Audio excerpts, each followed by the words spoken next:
Boa noite, eu sou Guilherme Macalossi e está começando aqui na RDC TV mais uma edição do Cruzando as Conversas. Sempre a partir das 22 horas e 30 minutos, trazendo para você, nosso telespectador, debates, entrevistas sobre os temas do momento, perspectivas diferentes, análise dos fatos. Nos acompanhe através dos canais 24 e 524 da NET e também das redes sociais no live stream do Facebook e do YouTube. Mande a sua mensagem, a sua participação é fundamental, ela é muito importante. Não deixe de mandar a sua mensagem, a sua opinião, a sua avaliação, a sua pergunta. Você tem várias possibilidades de fazê-la por meio do Facebook, a sua mensagem vai correr na tela. Pelo WhatsApp, que está aparecendo agora, nesse momento, você manda a mensagem, nós vamos lê-la aqui dentro das nossas possibilidades. E sempre ressaltar a audiência crescente do programa. Nas últimas edições aí nós tivemos muita participação, muita interatividade. E nós gostamos muito que você esteja junto conosco também, participando da nossa roda, participando do nosso triângulo, já que a mesa é triangular. Muito bem. Hoje nós vamos falar sobre o quadro geral do estado do Rio Grande do Sul. O tema proposto é basicamente parafraseando o livro do nosso convidado. O Rio Grande do Sul tem salvação? É uma pergunta que fica, porque afinal de contas nós estamos aí vendo uma situação absolutamente depauperada das contas públicas. Para falar sobre esse tema, nós convidamos o professor Darcy Carvalho dos Santos, que é contador, economista pela URGS, especialista em integração econômica e comércio internacional pela PUC. Tem mais de 30 anos dedicados à vida pública e é autor do livro O Rio Grande Tem Saída, uma análise das potencialidades e dos entraves para o desenvolvimento. Está aqui o livro, inclusive, mostrar para o nosso público. Mas não apenas deste, de outros vários, eu vou citá-los. A crise das finanças estaduais, causas e alternativas. Finanças estaduais, verdades e mitos. Previdência social no Brasil, de 1923 a 2009, uma visão econômica, além de inúmeros outros trabalhos. E para entrevistá-lo, nós temos também outros dois convidados. O economista pós-graduado em finanças e coordenador geral da bancada do Partido Novo na Assembleia Legislativa, Frederico Cosentino. O jornalista, tarimbadíssimo, economista e mestre pela Fundação Getúlio Vargas, Silvio Lopes. Muito bem. Professor Darcy, eu começo o programa lhe agradecendo essa entrevista que nos concede e confessando aqui de público que sou um leitor contínuo do seu site, dos seus artigos. Eu agradeço o livro, que vou ler com muita atenção. E eu começo lhe perguntando sobre o seguinte aspecto. Não faz muito tempo, a ex-governadora Ieda Crucius conseguiu alcançar um superávit nas contas públicas. Se for analisar o histórico recente do Estado, vai ser o único resultado em azul. Mas a situação voltou a ficar no vermelho. Muito tempo atrás, uma conversa que eu tive com a ex-governadora, ela disse que o Sartori, o ex-governador, havia herdado uma hecatombe, que era o governo Tarso Genro. Não é errado que se estabeleça a ideia de uma dívida estrutural, de um problema estrutural nas contas públicas, quando no tempo recente nós tivemos um resultado positivo e que de alguma maneira contrasta com o resto dos resultados verificados? Boa noite. Boa noite. Boa noite aos companheiros de mesa, boa noite aos telespectadores. Bom, Guilherme, para responder isso aí, na realidade, o Estado do Rio Grande do Sul, ele vem mal há 50 anos, há muitas décadas, 5 décadas. Mas o Estado, em 98, houve o acordo da dívida e o Estado se obrigou a um ajuste fiscal ali. E a partir de 99, já no governo Olívio, já ali ele começou a se recuperar devagarinho. Tem uma boa recuperação no governo Rigoto e, ao ponto no governo Ieda Cruz, ficar positivo. O governo Ieda Cruz teve 3 fatores que ajudaram. Um foi o boom das commodities, que ajudou na arrecadação. Esse é um fator. O outro fator ela fez também a substituição tributária no ICMS. Ela aumentou de 12% para 24% o ICMS em substituição tributária. Mas uma outra coisa importante que ela fez, ela conteve despesa, não o ponto de dizer que fez arroxo, não. Se nós pegarmos o período da IEDA, o governador IEDA, nós vamos ver que a receita é sempre, a receita corrente líquida, ela é muito maior que todos os agregados de despesa, o crescimento pessoal, outras despesas correntes, dívida, investimento. Ela teve esse controle, por isso ela acabou gerando um superávit. Mas o que aconteceu depois? Depois houve a crise, essa crise que está aí, ela já começou lá para 2015. Caiu a arrecadação. Só que ao cair a arrecadação, o governo da época deveria ter contido a despesa. Não, ele dobrou a despesa, ele gastou muito mais. Ele não só piorou porque caiu a receita, porque ele aumentou a despesa. E aí gerou os déficits. Os déficits não foram tão grandes gerados no governo dele ainda. O maior déficit veio dar no governo Sartori, porque foram concedidos reajustes, para todo mundo ganhou reajuste, mas a segurança pública, eu costumo dizer o seguinte, segurança pública lida com bandidagem, se tem alguém que merece ganhar bem, é o pessoal da segurança. Isso eu não tiro esse mérito. Eu costumo dizer que esses reajustes, então agora hoje não é mais pouco, não. Tem todos os adjetivos possíveis, mas não tem uma condição substantiva, capacidade financeira do Estado. Foram dados reajustes, em média, até 2018, de 20% ao ano. E a receita crescia 3%, 4%. Impagáveis, portanto. Não, impagáveis. Além disso aí, eles fizeram um quadro de pessoal, tiraram as vantagens funcionais dos servidores, que dobravam o salário, e colocaram o subsídio de maneira tal que chegou a multiplicar por 3 os valores. Quer dizer, mais esse problema. Então, mas não foi isso aí, por isso que tanto é verdade que o governador Sartori, no primeiro ano de governo, já teve um déficit de 5 bi e 400. É que foi tudo transferido para o governo seguinte. Foi exatamente isso aí. E foi nos estertores do governo Tarso Genro que ele deu os maiores reajustes, ele deu exatamente em 2014, novembro de 2014. Para o magistério foi o maior aumento, e para a segurança pública, ele começou a dar os reajustes em 2013. Só que teve um detalhe que eu não falei. Existe um princípio de responsabilidade fiscal, que nem está na lei, mas não precisava estar na lei, que eu não crio despesa permanente sem ser com receita permanente. Por exemplo, se eu ganho 5 mil por mês e passo a ganhar 15, eu não vou alugar por um determinado tempo, eu vou vou fazer um aluguel bem caro, contando com aquilo ali, ou comprar um bem a longo prazo. Eu não posso, porque vai terminar o dinheiro depois. Então, o que ele fez? Ele pegou todos os depósitos, porque até então podia retirar 90% dos depósitos judiciais. Retirou quase todos os depósitos judiciais e deu aumento de salário. O que aconteceu? Os depósitos judiciais acabaram e o salário ficou crescendo 20% ao ano. Professor, boa noite, Silvio. Prazer. Obrigado pelo convite aqui da RDC e desse programa que tem uma audiência extraordinária no Rio Grande do Sul. Nós sabemos muito bem, historicamente, fui professor de História do Pensamento Econômico, nós sabemos que o problema do Brasil é um problema fiscal, há muitos anos, pelo gigantismo do Estado.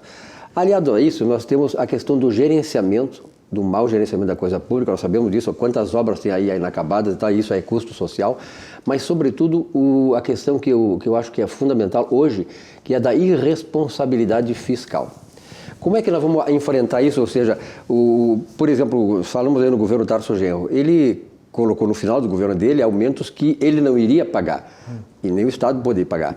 E inviabilizou o governo seguinte, o que foi o Sartori, exatamente porque ele retirou como o Estado não podia fazer empréstimos externos, retirou aquilo que o Sartori poderia usar no governo dele para se desafogar também, que foram os depósitos judiciais.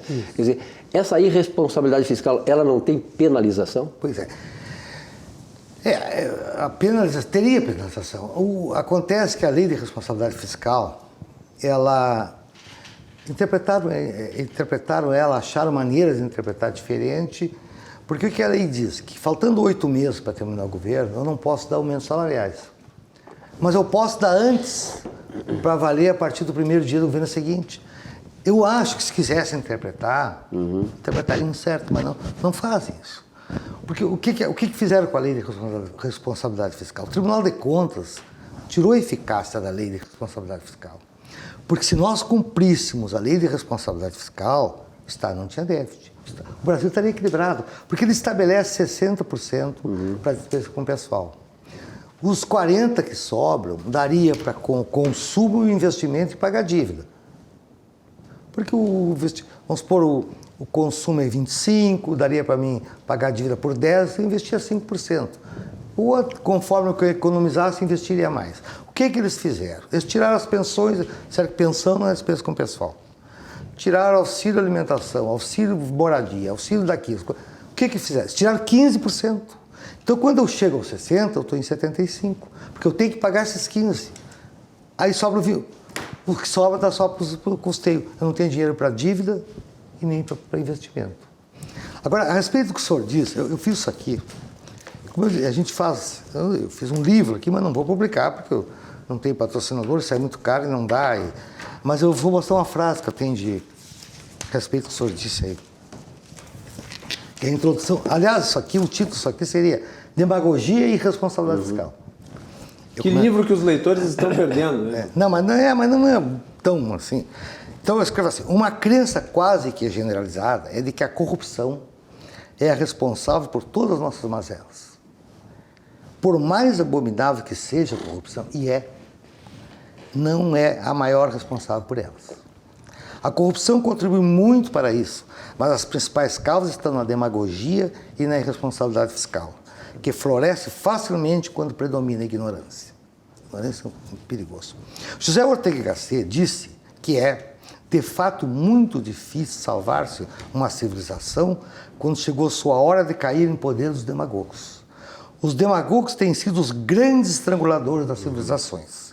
A grega e a romana sucumbiram nas mãos dessa fauna repugnante que faria Macaulay exclamar: em todos os séculos, os exemplos mais vis da natureza humana se encontram dos demagogos. Mas um homem não é simplesmente um demagogo porque grita diante de uma multidão. Em certas ocasiões, isso pode ser uma magistratura sacrossanta.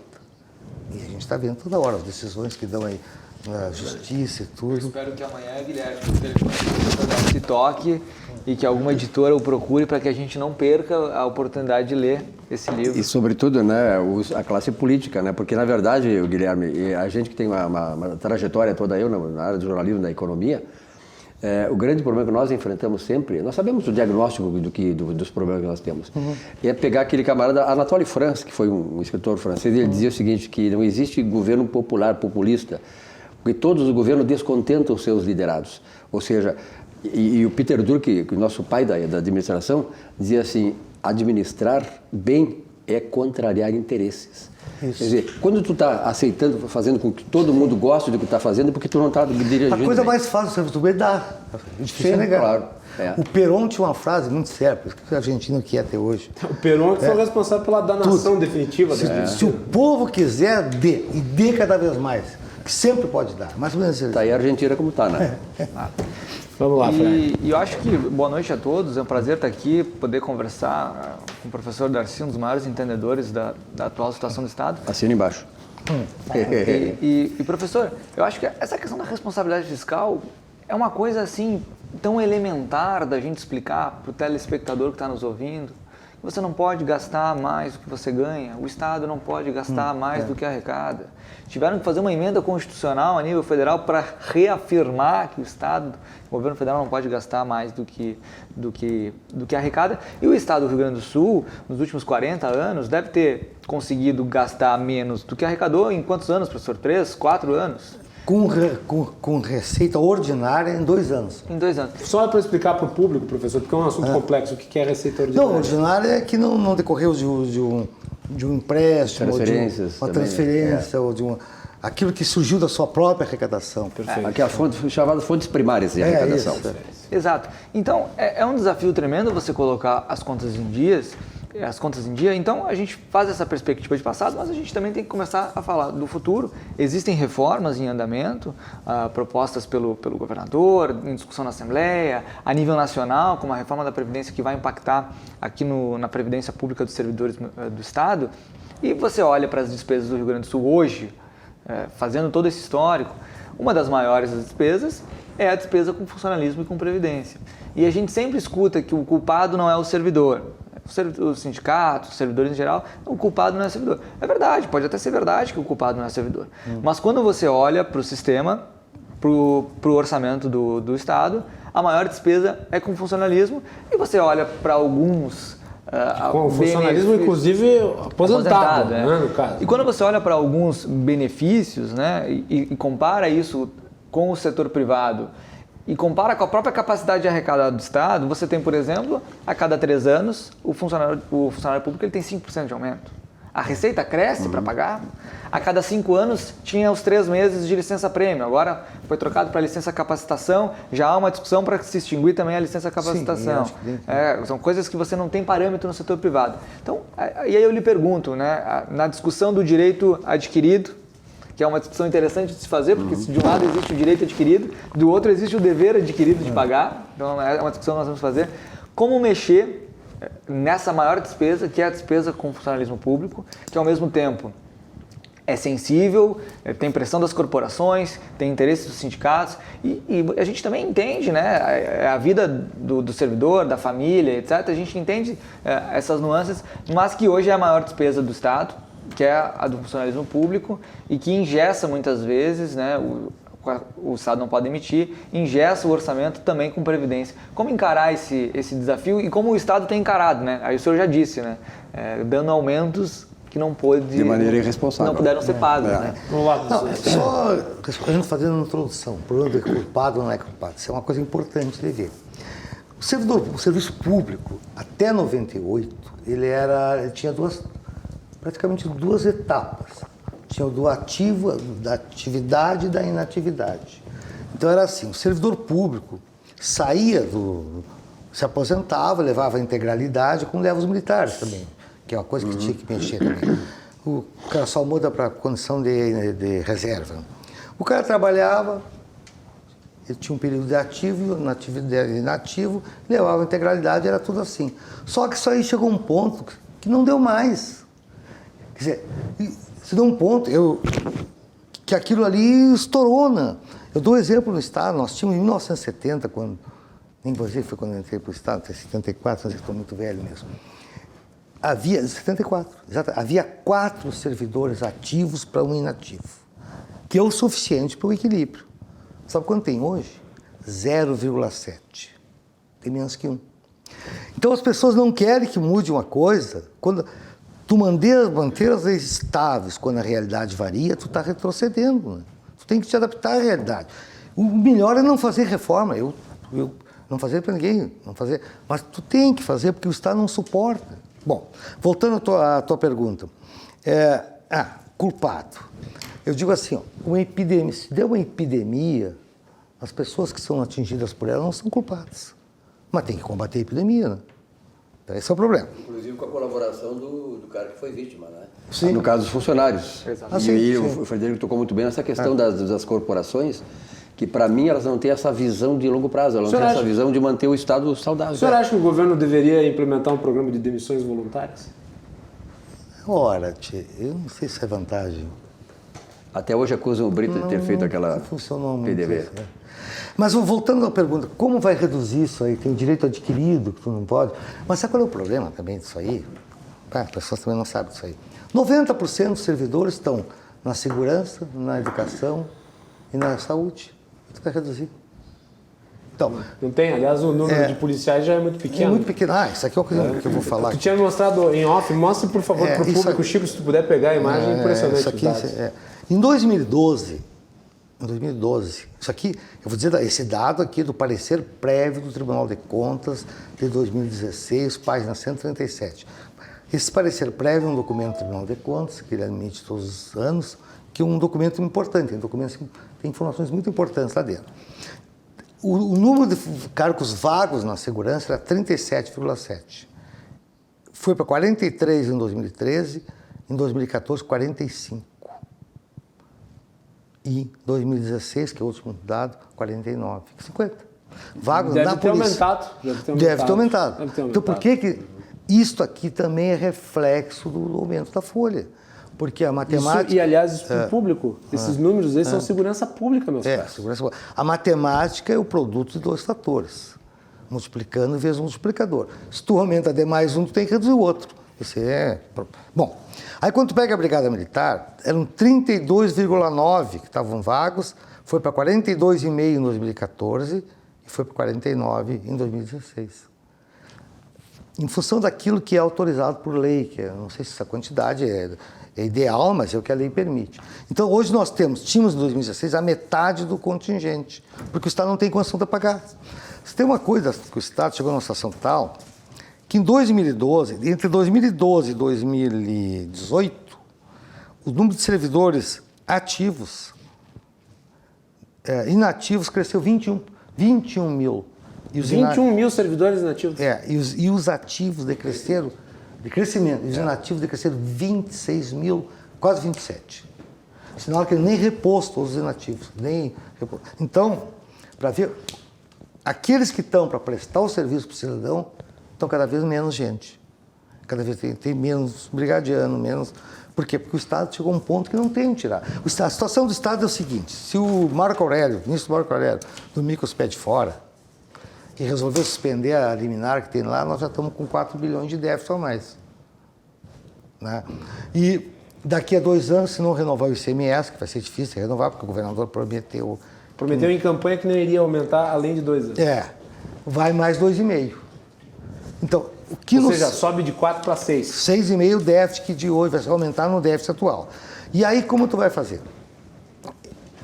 É um problema muito sério isso aí do Estado. E aí é uma questão complicada, porque se a gente fala que o Estado ele está inchado e ele não cabe, as suas despesas não cabem nas suas receitas, e ao mesmo tempo, grande parte, principalmente dos servidores públicos que prestam serviço público à população, estão alocados justamente nas áreas mais essenciais, como é que a gente traduz isso? Precisamos reduzir a despesa do Estado e, ao mesmo tempo, nós não temos serviços públicos essenciais sendo bem prestados. É verdade que a segurança pública deu uma melhorada nos últimos anos, mas ainda há muito a avançar em saúde, ainda há muito a avançar em educação. E aí entram vários aspectos. Entra a Previdência, entra o Pacto Federativo, entra a renegociação da dívida, tem o debate da Lei Candir, que para mim entra no texto da demagogia do professor, que não é a solução. Acho que podemos abordar a Lei Candir no próximo bloco. Mas eu acho que essa é a grande equação, né? Nós temos um Estado inchado, onde as despesas não cabem nas receitas, mas ao mesmo tempo nós não temos serviços públicos prestados da melhor forma possível, né? Será que não é o momento, então, da gente, de fato, repensar o direito adquirido e reinventar o Estado do Rio Grande do Sul? Mas aí tem um problema, né, professor Garcia? Quer dizer, o direito adquirido, mesmo que ele seja revisto, é só para quem vai entrar no serviço público. Porque não tem como tu caçar o direito adquirido de quem já o adquiriu. O problema é que legal. Os maiores salários estão nos outros poderes aí, que é difícil, como é que não consegue mexer. Isso que tu está pensando é só um rompimento institucional aconteceria isso. Exato. Só rompimento institucional. Que não desejamos. Claro, não é o caminho. Agora, só tem uma coisa. coisa, viu, Guilherme, nesse sentido que tu fez, e aí eu quero reforçar essa pergunta para o professor. A nossa crise, basicamente, não é só do Estado, é dos municípios e do federal, é fiscal. É a questão de insuficiência de receita diante das despesas e impossibilidade ou, digamos assim, antipatia do ponto de vista de tentar aumentar a receita via imposto mais alto, que também não é a solução. E aí a saída? Qual é a saída? Bom, a nossa crise principal reside numa coisa chamada, com 3 letrinhas, PIB. O nosso PIB de hoje é o mesmo PIB de 2011, 8 anos depois. De lá para cá a população cresceu. O PIB gaúcho? Gaúcho brasileiro. De lá para cá. Produto das riquezas. Tudo que a economia produz no período de um ano. Né? Imagina uma coisa, o PIB é igual ao de 2011, mas de lá para cá a população cresceu 8%. E o número de aposentados, que cresce 3,5% ao ano, cresceu 30%. O número. Então a despesa cresceu, tudo cresceu, e a receita ficou ali. Então, uma das grandes causas, além de todo esse problema previdenciário, tudo, tem um problema da recessão econômica. Né? Então o Estado, para sair da crise, se não crescer a economia, nós não vamos ser a Grécia, né?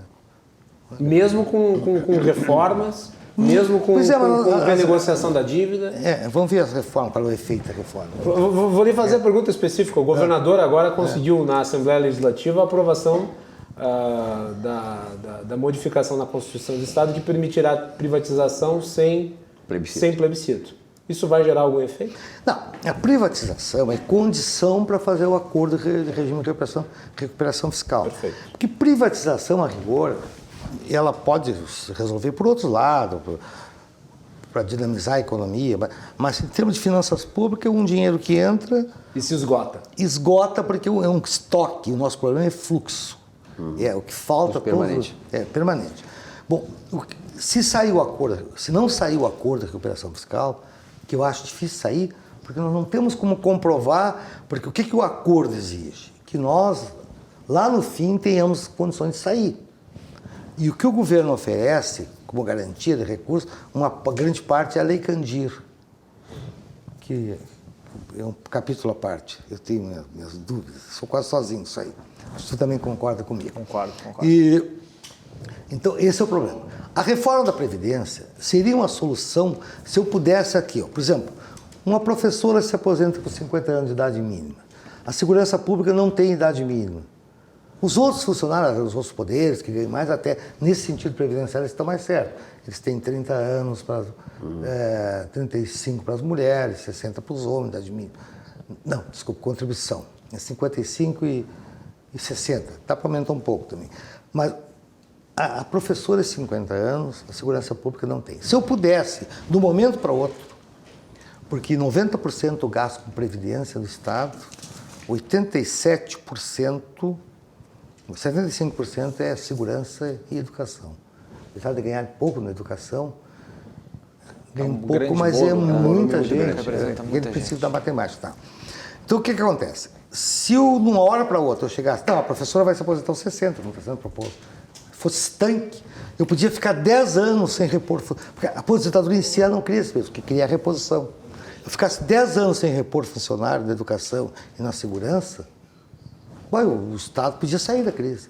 Mas acontece que eu não faço isso aí de uma hora. Eu tenho que fazer isso gradativamente. A professora vai levar, a mudança de 50 para 100 vai levar 14 anos, o de 55 para 69 anos. Então isso vai dando devagarinho. Então qual é o efeito da reforma da Previdência? Bom, 62%, aqui eu peguei só o pessoal do Poder Executivo, mas dá basicamente a mesma coisa. 62% é aposentado. Qual é o efeito da reforma nas aposentadorias? Só sobre os 40. Só sobre a contribuição. Claro. E como a contribuição já está em 14 aqui, a única diferença que vai ter de 14 para 16,79 e vai incidir só com aqueles que ganham bem mais. Então é mínimo. Entre os inativos é mínimo. O que pode ser feito é a contribuição extraordinária, que o pessoal grita, mas nós não vamos escapar disso, hein? Que é cobrar uns 8%, não sei acima de que valor, você não vai ter solução. E, agora, aí tu pega, 62% é inativo, 25% entrou até 2003, portanto é contemplado com integralidade e paridade.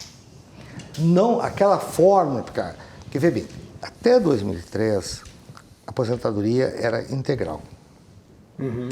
De 2013 em diante, passou a ser pela média de 80%, as remunerações maiores em 80% do período. E agora o governo está propondo a média de todo o período, 60% em 20 anos e 100% em 40 anos. Isso vai diminuir bastante as aposentadorias, é verdade. Ruim para o funcionário, bom para o Estado. Só que isso aí, tu não aplica, né? Isso aí, para quem está com a integralidade e paridade, não aplica isso. Então sobra só 10 e poucos por cento dos servidores que poderão ter aplicar essa parte. Né? Então quer dizer que a reforma da Previdência, o impacto dela é pequeno. Não, a única coisa que vai aqui aparecer naqueles que estão com a integralidade e paridade, eles manterão a integralidade e paridade, mas vai retardar os tempos ali. Vai aumentar o tempo para Para todos aqueles que dilatarem o prazo, vai entrar. Mas como vai ser um processo lento, é muito lento o efeito da reforma do Estado. O maior efeito que tem é se criar a contribuição extraordinária. Isso não é muito pouco. Professor, o senhor não acha que, tanto do ponto de vista do governo federal quanto estadual, está faltando habilidade em vender essa reforma da Previdência? Porque eu vejo o seguinte, quem é que está mais, o tambor maior, quem está tocando mais alto são as corporações. Que para mim, assim, eu vejo que elas defendem os interesses delas, né? E jogam como se o governo fosse só prejudicar os pobres do INSS. Mas não está faltando uma habilidade maior do governo em vender isso para a população? Quer dizer, olha, mostrar, como o senhor mostrou esse quadro aí, quer dizer, para as pessoas terem exatamente com clareza o que é a reforma da Previdência, onde é que elas vão se colocar e qual é a influência dela na minha vida. Claro que está faltando. Eu acho que o que mais está faltando, o governo não está sabendo explicar bem. Porque eu sou o Guedes sozinho. O Guedes vai lá, mas xinga. Brilhantemente. Brilhante, mas xingo, faz alguma outra coisa. O problema é que, sabe que tem um cálculozinho que eu sou, eu até a gente chega a achar que está errado, porque eu sou eu que faço, mas não está errado. Mas é só o senhor que trabalha isso aí há muitos anos, é especialista nisso. Qual que é o cálculo? Né, Guilherme? Se eu pegar a a receita líquida do governo federal, é 1 bi, não vem o caso. E eu dividir, isso aí seria o denominador. Pegar a despesa com a Seguridade Social, mas a Seguridade Social englobando servidores federais, tudo. Tirando as DRUC, que aquilo ali não flui, porque volta tudo. Então, desconsidero. 83% do que o governo arrecada vai para a Seguridade Social. Seguridade Social que é desmembrada em 3 áreas: assistência social, SUS e Previdência. Assistência social, saúde e segurança, 83%. Previdência. Como tem uma parte que tem que ser vinculada à educação, que dá 4 e pouco por cento, vai para 87%. Se eu gasto, são 4 grandes ministérios, que é saúde, educação, assistência, finalidades, não precisa, e mais educação, dá 87%. Sobram 13%. Para que eu preciso para esses 13%? Eu tenho mais 26 ministérios. Entre eles a infraestrutura, com todas aquelas despesas, 26. E tenho 14 órgãos federais, aqueles que mais gastam: Supremo Tribunal Federal, o Senado, Câmara, Poder Judiciário, Justiça, tudo aquilo. Para tudo isso aí, eu só tenho 13%. Evidente que dá um déficit. O nosso déficit hoje, o déficit primário é 120, mais ou menos, bi. Fora dos juros. Esses dias eu vi aqui na RDC TV o ex-governador Jair Soares dizendo que não há déficit na Previdência. Isso aí é outra coisa, isso é outro. Vamos fazer intervalo? Isso é parecido com aquela história que a Terra é plana. Bom, nós vamos fazer intervalo. Não tem problema fazer intervalo agora, né, Beto? Então nós vamos fazer intervalo e na volta nós vamos falar especificamente sobre esse problema e continuar falando sobre o Estado do Rio Grande do Sul, aqui com o professor Darcy Carvalho dos Santos, economista, autor de diversos livros sobre a economia do Estado, e também com os nossos convidados e entrevistadores, o economista Frederico Cosentino e o jornalista e economista Silvio Lopes. Voltamos em seguida no Cruzando as Conversas.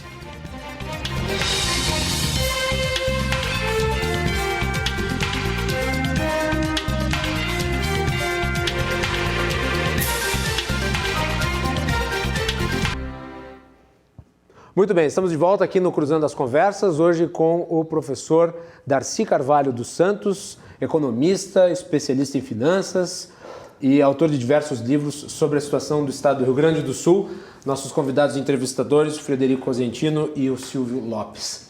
Ao fim do primeiro bloco, aliás, vocês podem nos acompanhar pelos canais 24, 524 da NET, também pelas redes sociais, no Facebook e no YouTube, através do live stream. E você pode mandar a sua contribuição, sua mensagem, também pelo WhatsApp, mande a sua mensagem, participe do programa, faça a sua pergunta. É um tema bastante difícil, porque é um tema técnico, mas que tem repercussão na vida prática das pessoas, porque afinal de contas, sem dinheiro não há saúde, não há segurança, não há educação, não há infraestrutura, não há coisa nenhuma. O professor antes, no primeiro bloco aqui, mostrou a queda no índice de preenchimento de vagas nas polícias. E daí, né, nós sofremos os efeitos disso quando faltam policiais para atendimento. Então vejam só o tamanho desse pepino que nós estamos enfrentando. No fim do primeiro bloco, eu comecei a questão sobre o déficit previdenciário, mencionando uma entrevista que o Jair Soares deu aqui na RDC TV, e me chama a atenção na discussão sobre previdência, e ela nos afeta, obviamente, ela baliza ações aqui no Estado e também nos municípios, mas é falado sobre os devedores, é falado sobre as isenções, e daí você vai analisar os números em si e você vai descobrir que os devedores são massas falidas, em boa medida. Por exemplo, Varig, VASP, como é que você vai cobrá-los? Boa parte dos recursos que estariam ali somados são irrecuperáveis. E mesmo que você conseguisse, por algum milagre, recuperá-los, você teria dinheiro suficiente para pagar o déficit de 1, 2, 3 anos, mas depois, em virtude da estrutura deficitária da Previdência, o déficit voltaria a se produzir. Quando você vai analisar os isentos, você vai encontrar, por exemplo, entidades filantrópicas, e daí o atendimento à própria saúde. Você considera realmente que os críticos do déficit da Previdência, esses que não acreditam, são terraplanistas fiscais, professor? É mais ou menos isso aí. Não, acontece o seguinte, por que as pessoas que dizem... Só um ponto, o ex-governador Jair Soares está convidado para vir no programa, eu convido de público, será um prazer recebê-lo aqui no programa. Não, acontece o seguinte, se nós pegarmos o déficit da Seguridade Social em 2017, que é o último dado que eu tenho, dava 292 bilhões. Tirando 100 bilhões das chamadas DRU, que é as desvinculações de Receita da União, ficava em 192. Bom, por que as pessoas dizem que não tem déficit? É verdade. Se tiro 100 bi, também mais outros 100 bi, que são os inativos da União, que eles acham que não podem ter naquela conta. E aí já sobe só nos 92, tirar as DRU, os 92, 9. É aquele seguinte, eu vou no supermercado e tiro. Se eu tiro o supermercado da minha vida, prestação do carro, colégio das crianças, que eu nem tenho mais, eu fico rico. Bom, então tu vai tirando. Aí eles pegam também as desonerações, que foi por sinal a presidente Dilma deu muitas desonerações, vocês estão lembrados disso aí, eles tiram e somam aquilo. Aí eles pegam as isenções, assim, somam, como se isso fosse receita.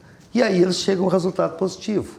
Nem chegam mais, agora chegavam antes, porque se regredia 5 anos, de fato, fizesse as operações, ficava positivo. Mas acontece o seguinte, a isenção não é receita, não adianta somar. Essas desonerações eu posso até não concordar com elas, e não concordo, mas elas existem. Né? Todos os governos deram e continuam dando. Então, as coisas, já dizia que eu esqueci o nome dele, dizia o seguinte, os fatos não deixam de existir só porque nós não acreditamos neles. Eles continuam existindo. É um pensador americano. E tu acha que sabe o que eu acho muito legal? Que a temática do programa é o Rio Grande tem saída, né? Mas no momento atual... Salvação. Tem saída é o livro. Saída é o livro. Salvação foi ele que usou. Adaptei o livro. Programa de trocadilhos. Mais apocalíptico. Deixa eu só terminar uma coisinha. Mas é que o professor elevou as suas previsões negativas para o Estado depois da publicação desse livro. Né? Não quero te Imagina, professor. Não, só para dizer que os devedores, que tu falasse aí, muito massa falida, Varig, VASP, tudo. Mas se eu pegar aquilo ali, sabe quanto? Se eu dividia o estoque, que é 300 e tantos bilhões de reais, assim, dividir pelo que entra, dá 1,1 ao ano. Como é que eu vou... Exatamente. Vai resolver o problema. Não resolve, e mesmo que eu recebesse tudo sucesso aí, resolve primeiro de 1 ano, 2. Não, eu dizia porque é curioso que a gente acaba sempre voltando sobre o tema previdenciário. Primeiro porque é a grande pauta nacional. Segundo porque também tem muito a ver com o Estado. Mas essa provocação que tu fizeste sobre a questão do déficit inicial ela é fundamental porque aqueles que dizem que não há déficit em nada contribuem para o debate público da solução do problema. Nós temos um problema não só de déficit, mas também um problema demográfico, que vai ser um grande desafio, não só para o Rio Grande do Sul, para todo o país, o trabalho do futuro. E o pior ainda, Frederico, não só não contribuem, como eles bombardeiam quem vem com proposta para resolver o problema. Exato. Olha só, para mim, esses números eles mostram muito claramente essa questão. A Previdência, basicamente, quem está ativo, contribui para quem está aposentado, né? O professor explicou. Em 1980, eram 13 ativos para cada idoso. 4. Dólar aqui do Sul. 1980, Em 2018, 80. Isso. Em 2018, quase 8 ativos para cada idoso. Estou usando os números gerais. Em 2060 vão ser 2 ativos para cada idoso. Quem vai sustentar isso aí? Exatamente. Então nós temos que discutir com seriedade e alguns opositores da reforma apresentam algumas soluções e não concordam com a reforma e falam muito na questão o Brasil tem que voltar a crescer. E aí a gente, se o Guilherme me permitir já fazer um gancho com a nossa discussão, de fato o Brasil precisa voltar a crescer, isso vai ajudar a reduzir o déficit, mas não resolve o problema futuro.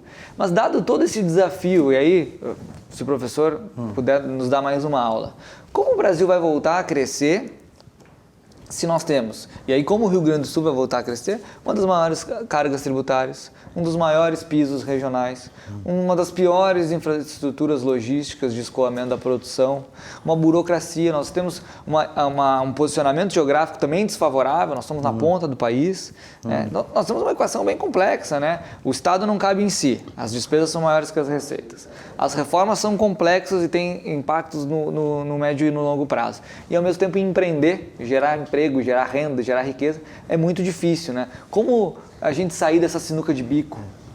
Tá. Antes disso, eu só explicar um negócio aqueles que dizem que não há déficit, porque eles pegam assim, ó, os inativos não podem estar na Seguridade, então estão no Tesouro. Todas aquelas exonerações que foram dadas, tira da Previdência e põe para o Tesouro. É o exemplo que eu dou de uma balança, com 2 pacotes em cada lado.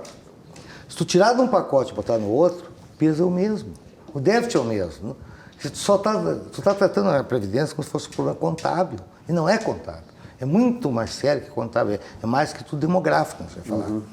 Mas para o país crescer, o Brasil, se nós não crescermos, a nossa saída é o crescimento econômico. Eu acho que a reforma da Previdência em si, a principal coisa que ela tem é dar mais uma confiabilidade para os investidores e tudo, num curto prazo. A médio prazo ela vai dando seus efeitos. Porque se nós não crescermos, nós não temos saída. Quer dizer, o lastro é o PIB. O desenvolvimento. Sim, desenvolvimento tem que crescer o PIB. Porque a vida foi beneficiada por crescimento. Mas acontece o seguinte, tem uma coisa importante. As commodities, existe uma coisa que a gente fala em economia, que é a relação de troca. Né? E eu até nem lembro quanto é que cresceu o índice, mas vamos pegar pelo lado das commodities. As commodities agrícolas cresceram 170% em dólar entre 2013 e 2011. E os juros internacionais caíram. Quer dizer, os astros, parece que tudo convergiram para o Brasil naquela época. Então, por isso é que deu... E assim nós crescemos o PIB 4%. Né? Não é muito para realidade. Aliás, aquela era a chance de se fazer essas reformas sem ter essa pantomima. Não podia ter. Se nós pegarmos... Perdeu-se a chance de fazer as reformas no momento adequado. É importante o seguinte, se nós pegarmos as contas internacionais do Brasil, o comércio internacional, nós vamos ver que nesse período nós geramos um enorme déficit em transações correntes e formamos um valor quase igual de reservas. Mas as reservas foi tudo conseguida por capitais externos e por financiamentos. Tudo aquilo que nós temos de reserva, que os caras hoje querem usar, aquilo foi formado por capitais de terceiros. E em toda aquela superávit que nós tivemos no balanço comercial, nós devíamos ter investido no país. E optamos pelo consumo, pelo imediatismo. Né?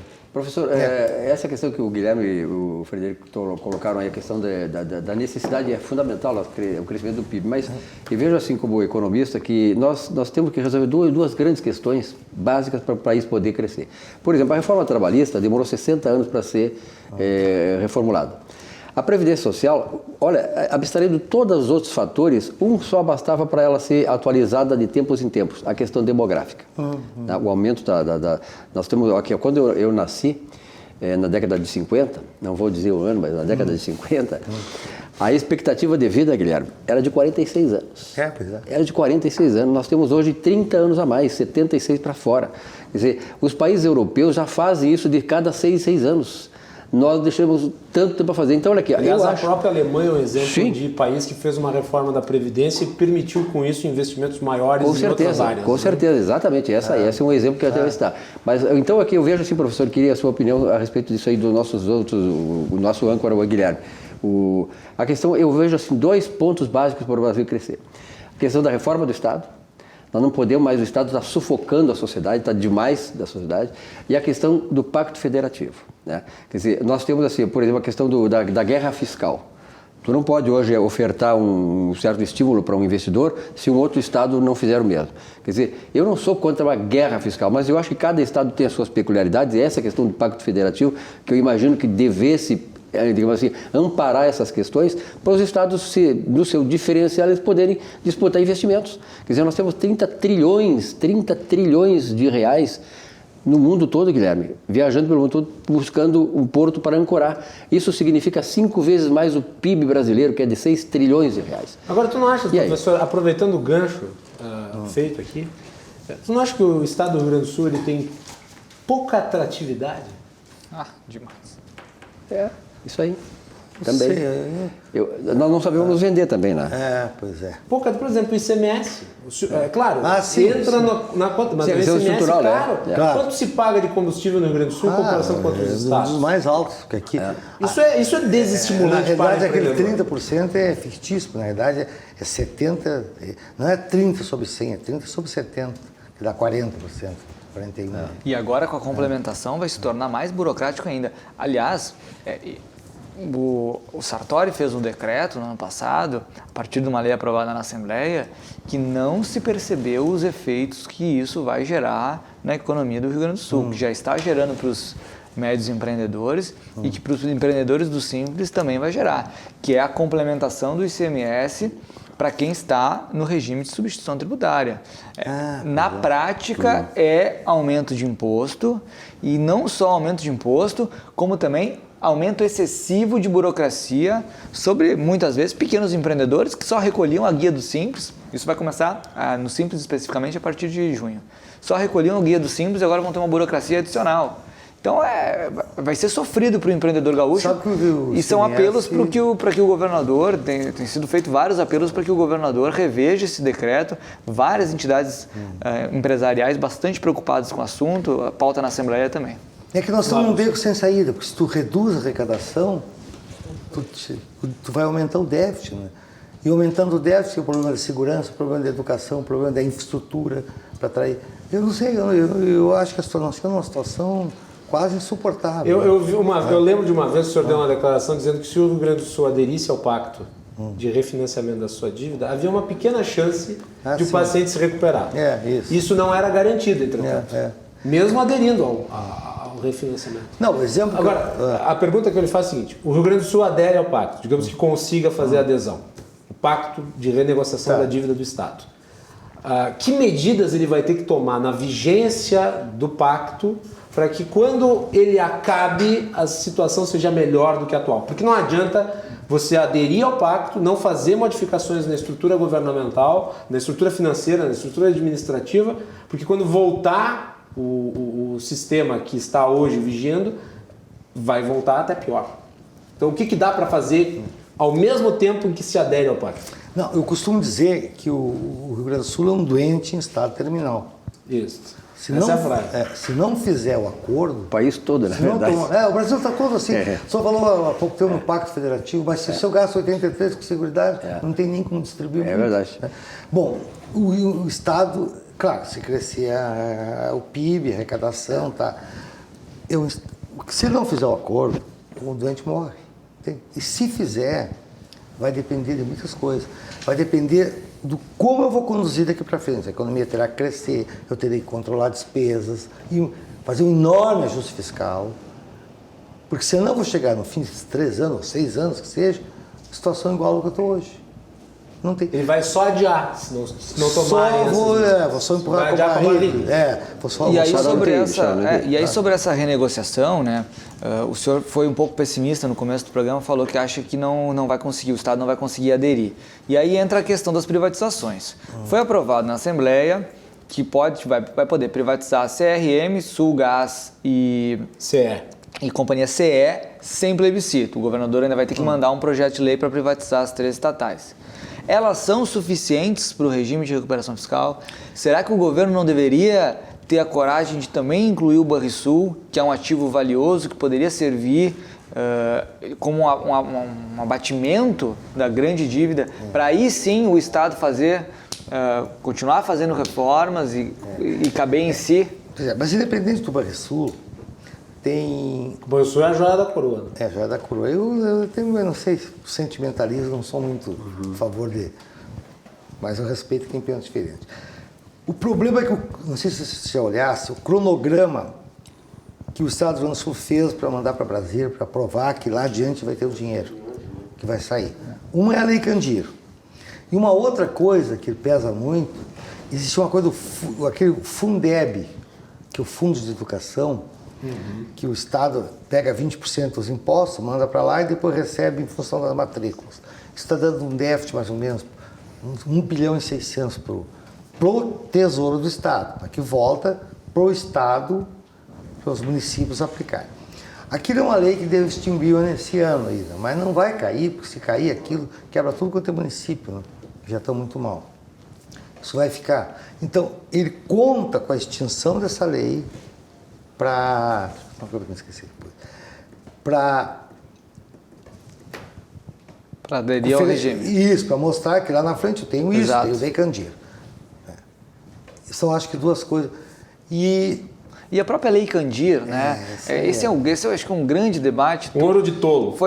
Vamos para o pessoal entender, né? Foi isenta, as exportações de matérias-primas, produtos primários foram isentas de ICMS lá em 1900 e... Professor, 2003, eu acho. 2003. Não, primeiro em 96. Foi em 96. 96, início do governo Fernando. Isso, é. Não, 2003 foi a nova reforma tributária. E o Estado cobra uma suposta dívida que a União teria com o Estado por conta dessa não arrecadação. Ocorre que isso foi fundamental para o desenvolvimento das cadeias produtivas do Estado do Rio Grande do Sul, gerando emprego, gerando renda, gerando outros impostos. Teve um efeito maravilhoso no Estado. Exato. Então, vai se cobrar isso? Bom, tudo bem, a gente pode daqui a pouco analisar sob uma ótica de um novo pacto federativo, em que você amplia as receitas para os estados, para os municípios, mas essa não pode ser a salvação do Rio Grande do Sul. O Rio Grande do Sul tem que... E aí, incluir isso na questão do regime de recuperação fiscal, volta à discussão. Por que não incluir o Banrisul? Por que não incluir, eventualmente, a Corsã, que talvez não tenha tantos ativos assim, né? Mas é uma equação muito complexa.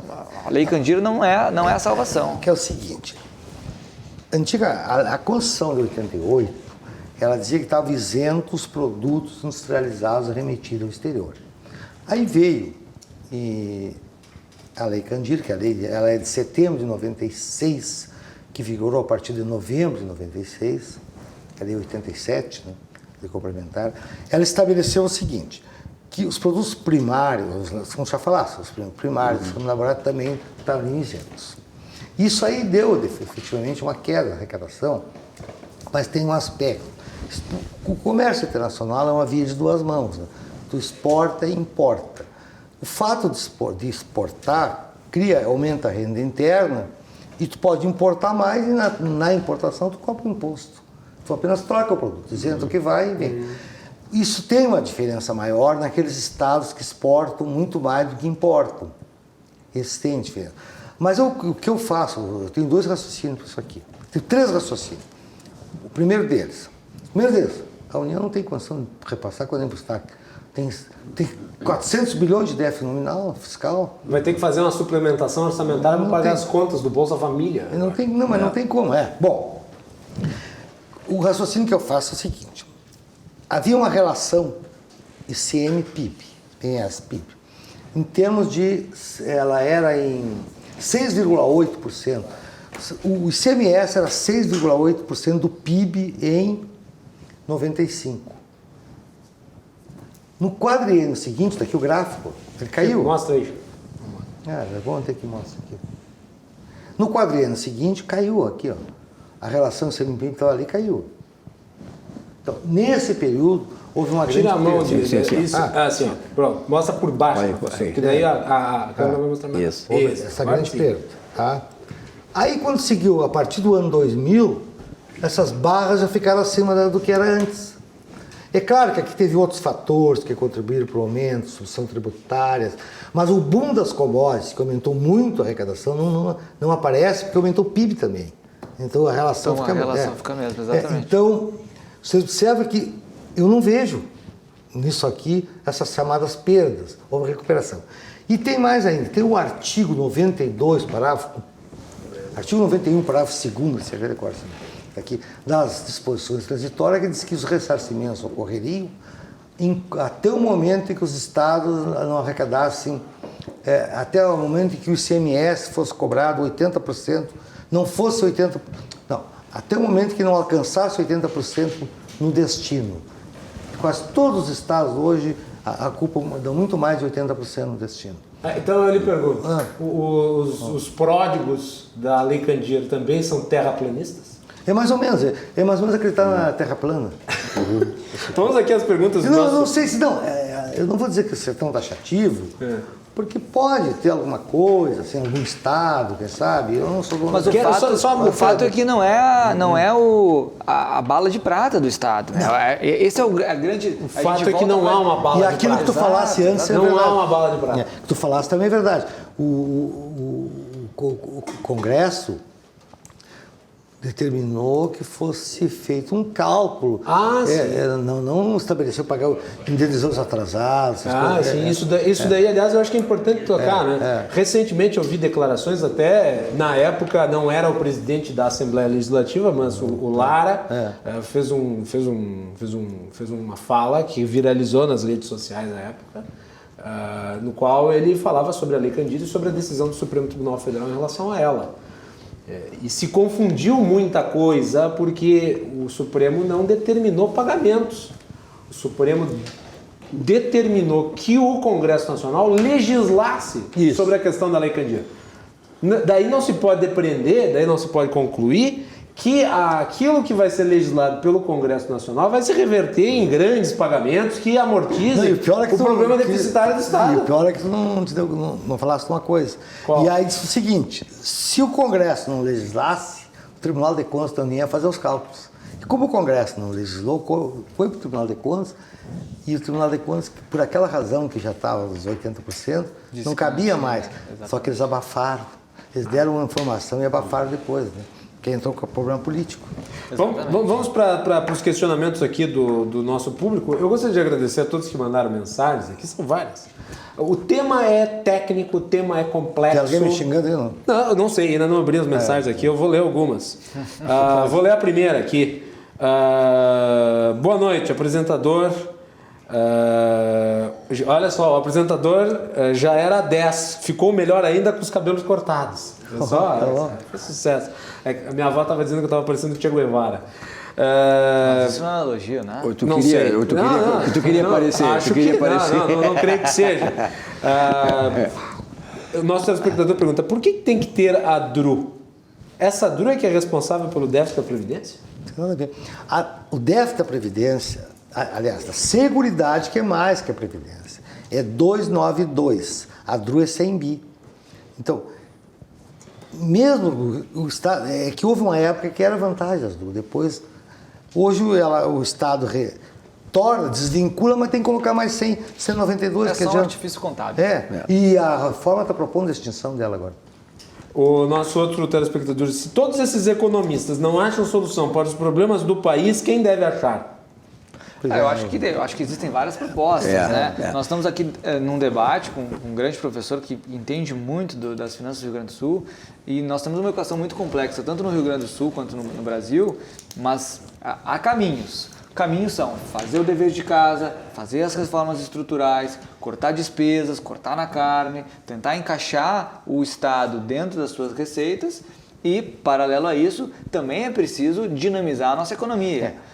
É verdade que nós não temos como reduzir o ICMS no curto prazo, porque evidentemente o impacto seria muito grande. Mas o ICMS não é só o mais alto, é o mais burocrático do Brasil. Não dá para simplificar, por exemplo, não dá para atrair investimentos através de uma simplificação, através, por exemplo, da concessão de licenças ambientais num prazo adequado. E aqui não está se falando em flexibilizar as licenças ambientais. Não, porque o meio ambiente nós não podemos nos descuidar dele. Exatamente, não podemos nos descuidar. Agora, nós temos que ter um prazo. É 2 anos? É 3 anos para dar uma licença de alta complexidade para um investimento? Então é 2 anos, é 3 anos. Não é 10 anos. Eu vou aproveitar que o Frederico falou da questão que, aliás, o telespectador Professor, perguntou, eu posso pedir para o senhor aguardar a volta do intervalo para fazer a sua consideração? Nós temos várias mensagens, estão chegando aqui outras. Eu gostaria de agradecer a todos pela participação. Mande sua mensagem pelo WhatsApp, também pelo Facebook. Nós voltamos em seguida com o professor Darcy Carvalho dos Santos falando sobre a situação financeira do Estado do Rio Grande do Sul nessa excelente aula que nós estamos tendo nessa noite.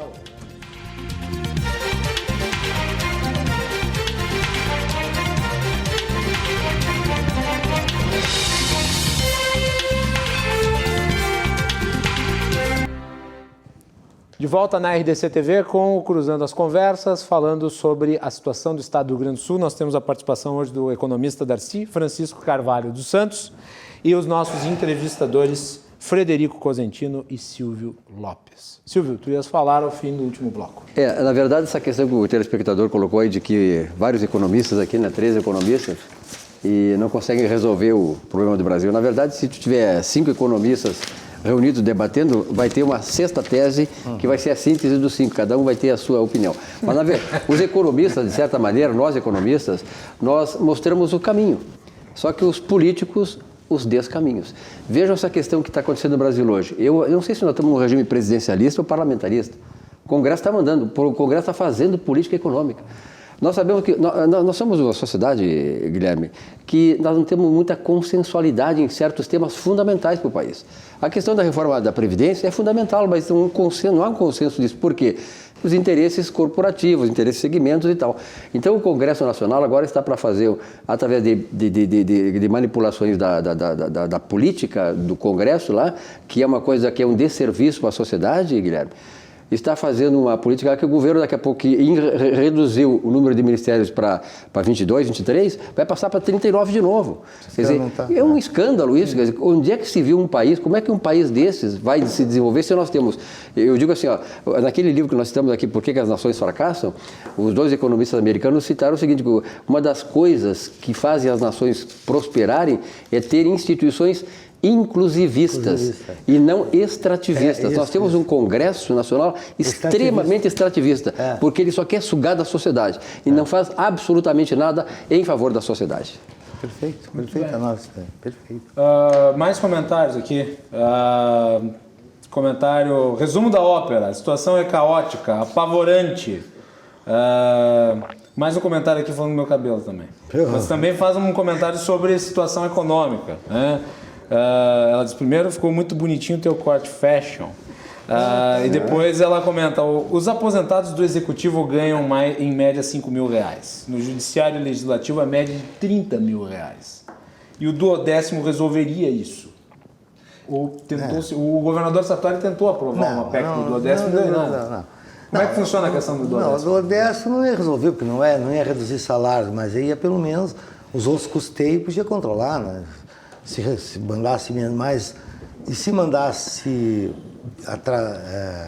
podia orientar no parcelamento também, quando não fosse acho que o 12º ele iria principalmente moralizar a crise, né? Nós temos uma crise hoje que o Legislativo e o Judiciário não sofrem porque recebem o seu repasse em dia, e já o Executivo, os professores, os policiais, os servidores em geral, recebem seus salários parcelados. Então o 12º ele ia pelo menos moralizar. Também, né? E recebe em função da previsão, se entra ou não entra.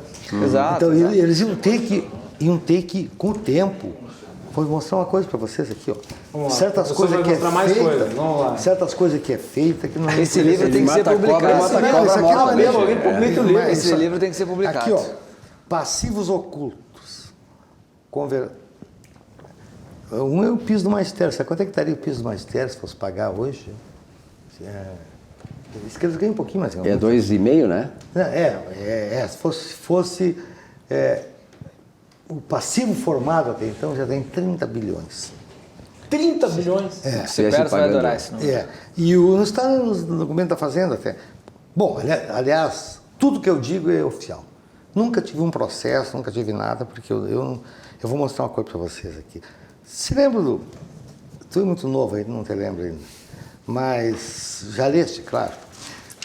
O Plano Real foi uma coisa bem bolada. Ele foi criado assim como uma vacina. Tu dá o vírus da doença para curar. Né? Então eles criaram o RV e o RV que ia crescendo, uma enorme inflação. Lá no fim eles transformaram o RV em moeda. Zero. Foi uma coisa muito bem bolada. Só que só o RV teve uma conversão para real E os caras não teve gente que não concordou, isso, outros poderes, tudo, não vou falar mal. E se vocês pegarem hoje, até hoje, por baixo, porque eu até outubro de 2007, eu corrigi isso aqui como se fosse tudo em 2007, mas começou lá atrás. Se comecei lá atrás, tinha que ter corrigido com isso antes. Fazendo isso aí, hoje nós temos 3 bilhões e meio, 3 bi e meio de dinheiro pago de conversão para o RV. Mas agora bem recentemente, 2015 a 2018, eu até posso dar aqui, ó, quer ver? Ó? Um valor constante. Até 2007, 2 bi 100. 2008, 2010, 125 bi. Então, daí pagou pouco. 2011, 2014, 841 bi para isso aí. Não, mi. Professor, o senhor está... porque a câmera pega de trás, então as pessoas não conseguem ver. Eu acho que fica melhor para mim pegar aqui, ó. Isso. Silvio te dá um auxílio. Aí pode ir anotando aí. E em 2018, nós pagaram 232 bi. Não, esse tem um do Tribunal de Contas aqui. Eu ia citar esse caso. Que não houve o pagamento, viu? Esse aí chegou a ser escandaloso, porque eles desrespeitaram o precedente. Olha que coisa engraçada. O precedente era que 5 anos prescrevia. Aí o Tribunal de Contas, praticamente de forma administrativa, disse assim, não, nós vamos desrespeitar o precedente de 5 anos e nós vamos pagar administrativamente. Aí o Poder Legislativo, a Assembleia, o TCE é um órgão da Assembleia, então se eles entenderam que eles podem pagar depois de 5 anos, os 230 milhões, a Assembleia pode também. 600 milhões, quase 1 bilhão em um RV lá de 95. Até hoje o pessoal da Assembleia está recebendo a diferença. Mas tem uma ação popular na Justiça, que está tramitando, são 2 ações populares do Partido Novo, assinado por várias pessoas, é uma ação popular, tentando barrar e não foi pago. O Novo não conseguiu eliminar, mas me parece que na perspectiva de perder na Justiça, tanto o Tribunal de Contas quanto a Assembleia não pagaram essas URVs porque elas prescreveram. 5 anos, direito prescreveu. Fora que, enfim, não vamos nem... Fora os 5 anos ainda tem a discussão de mérito, né, professor? Porque, será que é devida essa conversão? Não é devido, não é conversão da moeda. Foi feita uma conversão naquele momento, foi feita a conversão. Nunca. Exatamente. E vem cá, e tem mais uma coisa. Vamos supor que fosse devido. E quem estava no teto não recebia igual. Exato. E vai receber agora. Se tivesse feito a conversão certo, eles não teriam recebido. E é uma questão de dias. De quem recebia no final do mês, quem recebia no começo, é uma questão de dias. Agora, o Estado não tem dinheiro para pagar. Paga atrasado, quem ganha 1.100 por mês, vai pagar dinheiro, recurso, dívida lá de 2000, do ano início 2000. Discutível, né? Discutível ainda. Vamos mais perguntas essas aqui. coisas que tem que acabar, isso aí não pode. Do Rogério Leal. O professor Darcy concorda com o projeto de lei que os aumentos salariais deveriam ser iguais em todos os poderes? Concorda com o projeto de lei alterando o repasse aos outros poderes pela receita corrente líquida? Ele está se referindo ao duodécimo. Perfeito, não, eu concordo, tinha que ser pelo ingresso efetivo. Porque o orçamento do Estado, para fechar as contas, eles colocam um valor maior. Você não fez, porque tu não pode ter déficit no orçamento, é um absurdo, mas não pode. Então tu põe um valor maior da receita, aí eles calculam o percentual sobre esse valor maior. Não tem cabimento. Mais uma pergunta aqui. Agora, quando o reajuste igual para todo mundo, eu não sei se isso aí teria eficácia, porque o Estado faz 5 anos que não dá reajuste para ninguém no Executivo. Pô, trancaria. Na verdade, a ausência do duodécimo, que era uma medida importante pelo seu aspecto moralizante, ela cria distinções dentro do serviço público. Você tem ali um conjunto de funcionários que ganham em dia e um outro conjunto de funcionários que não ganham em dia, ganham parcelado. E aqueles que ganham em dia são os que mais ganham. A média salarial, tanto da Assembleia quanto do Judiciário, é muito maior que a média salarial do Executivo. Muito bem, Marcelo manda outra pergunta. Boa noite. Eu pergunto o seguinte, será que vocês não estão focando demais em atrair grandes investimentos externos quando a saída poderia estar nas cooperativas, nas micro e pequenas empresas, que são quem realmente sempre geraram mais empregos no Brasil? Acho que eu deixo essa... Uma coisa não creio que tenha se focado em nada. Mas uma coisa não elimina a outra, sabe por quê? Porque uma grande empresa, ela traz uma série de outras empresas. O sistema cooperativo nosso é muito poderoso. O sistema cooperativo do Rio Grande do Sul é exemplar em todo o Brasil.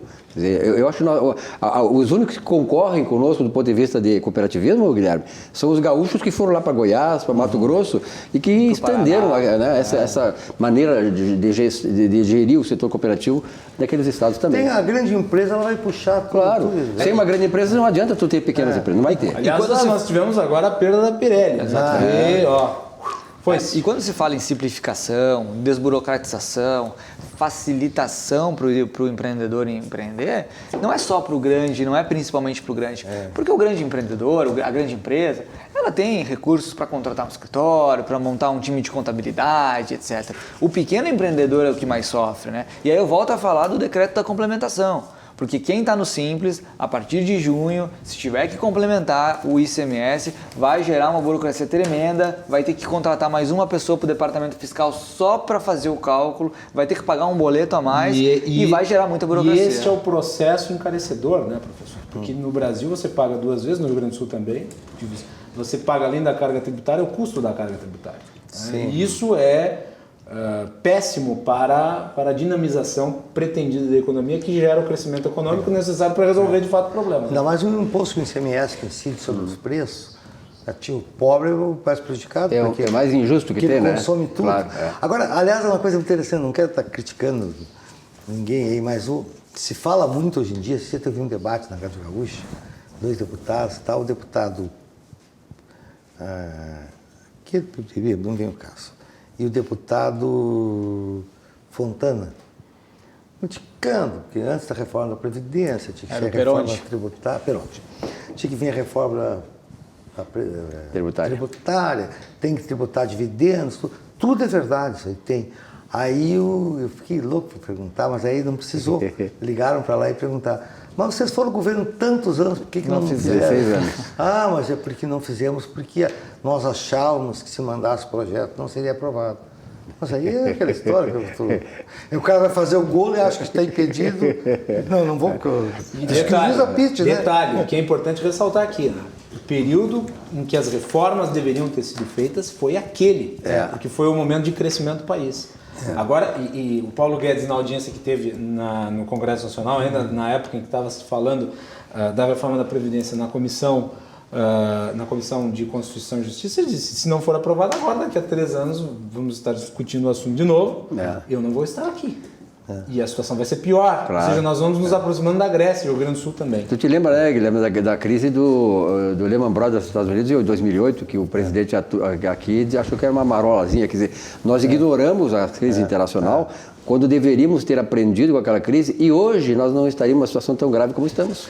E não só ignoramos, como a política dita anticíclica, adotada principalmente no governo Dilma, de expansão do gasto, de expansão da desoneração. Ignorando os ciclos, né? Exatamente. Numa tentativa, uma teoria econômica fracassada, perversa. Que acentuou a crise no Brasil no segundo momento. Demagógica, isso é populismo. Exatamente. Professor, mais um comentário aqui, nós estamos no caminho final, vou tentar fazer aqui as perguntas do nosso público, que são várias. A Sandra Galil de Lema, ela...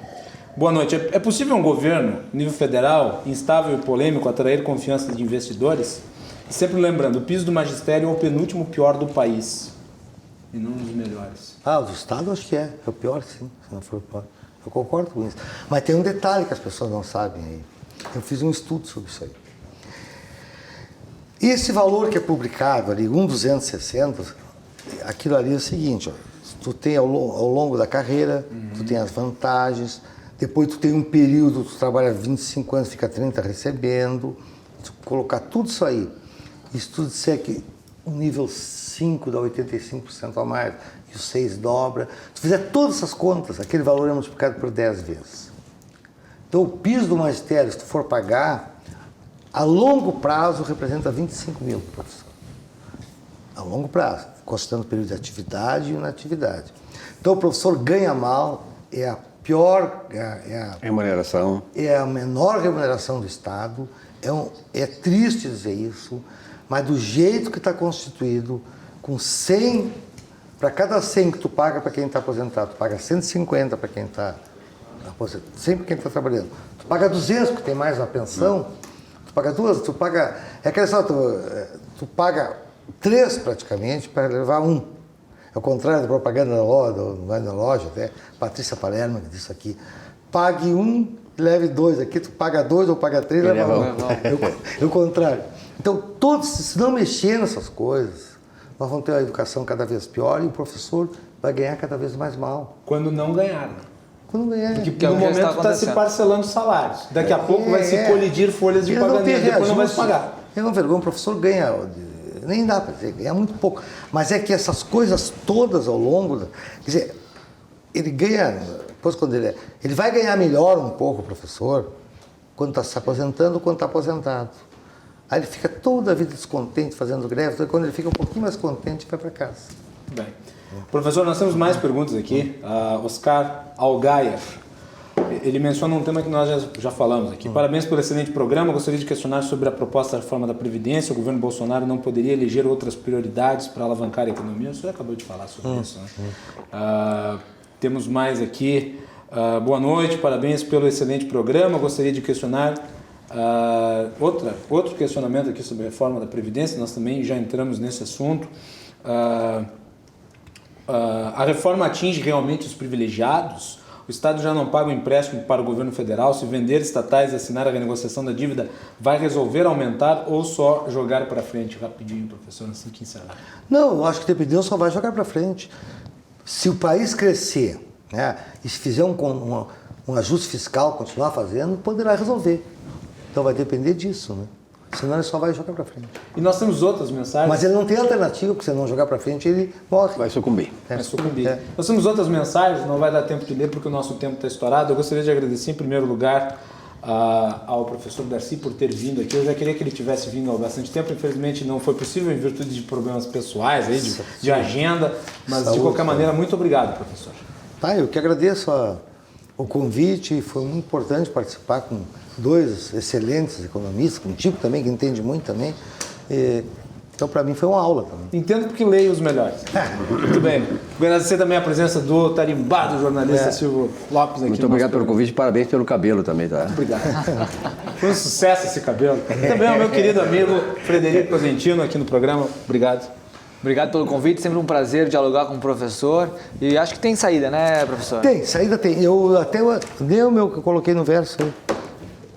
Afinal, o Rio Grande tem saída? Resposta do professor, então, para encerrar o programa. A resposta é positiva, mas os caminhos que levam a ela apresentam obstáculos de difícil transposição.